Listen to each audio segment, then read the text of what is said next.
For today's vlog mga guys, ayan, nandito po tayo sa bundok ng Tralala magtatrabaho. Ayan guys, nakikita nyo ba ang view ng bundok ng Tralala?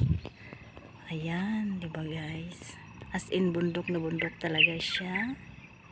Dito guys, inililibing ang mga namayapa na. Tapos yung gustong magpapaswerte sa buhay, mayroon din dito guys, kompleto, di ba?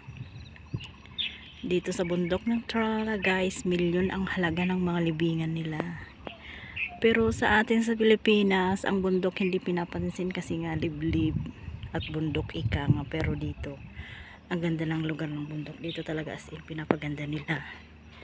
Kasi pinagkakakitaan, biruin mo ang mga nakikita nyo na yan na may blue na sa ilalim yan. Diyan nakalibing ang mga namayapa. Ayan. Yung nakikita nyo na may carpet na dalawang hulma na yan, may nakalibing din po dyan guys, diba? Ganyan po ang libingan dito sa bundok ng Tralala ng Taiwan. Ayan. Kung sa atin museum, diba? Yan ang museum nila dito, napakaganda talagang, milyon ang ginagastos ng mga yan. Diba guys? Ayan. Ang ganda ng view ngayon guys, kasi hindi siya gaanong mainit at hindi rin malamig, tama lang ang panahon. Diba guys?